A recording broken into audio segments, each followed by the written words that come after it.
A dispute is brewing over the prospect of the historic Gables building in New Plymouth being re-roofed with corrugated iron.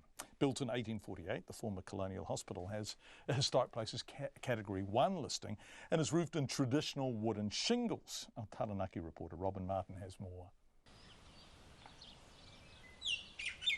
A New Zealand governor of the 1840s, Sir George Grey, had the Gables built to provide care for Māori and Pākehā patients as part of his policy of assimilating Māori into European culture. It's the only one of 4 such hospitals built in the North Island, still standing today. Designed by the architect Frederick Thatcher, it is made of heart rimu and brick and has steeply pitched roofs and decorative cross bracing typical of the Anglo-Gothic style. A New Plymouth historian, Ron Lambert, says re-roofing the building in corrugated iron is a cost-cutting measure and unthinkable. To be quite honest, when I heard about it, I was absolutely appalled. It's one of the top New Zealand early colonial buildings.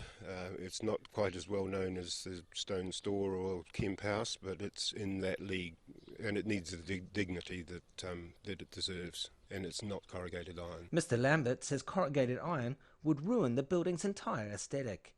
I think it'll destroy it visually, completely and utterly. It's meant for shingles. Shingles are what it was originally built for, and it's never had anything but shingles on it in its 170 years. After a period of neglect, the building was bought in 1904 for £10 by Mary King, the wife of a businessman, Newton King.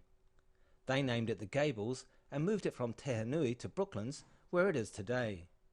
It was gifted to New Plymouth on Mary King's death in 1934. The King's granddaughter, Adrian Tatham, says she has an emotional attachment to the building and believes they would be horrified at the prospect of a corrugated iron roof. I have a long-standing gardening commitment in here, and I'd hate to see the building roofed in corrugated iron because it's quite out of character.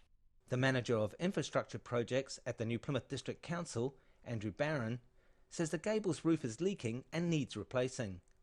He says the council has been given the green light to consider using corrugated iron, which would cost about 1/3 less than cedar shingles.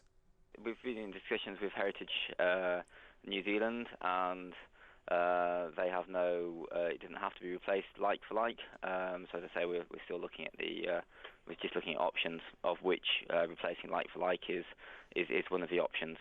Heritage New Zealand says the country has a long history of overlaying shingles with corrugated iron. Its architectural advisor for the Central Region, Alison Darfield, says it was one of the options discussed with the council.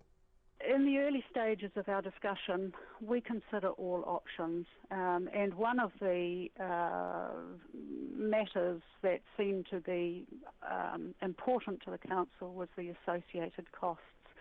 And we are mindful of the costs on the council. However, Ms Dangerfield says Heritage New Zealand will now be recommending the roof be replaced with shingles. In New Plymouth, for Checkpoint, ko Robin Martin tēnei.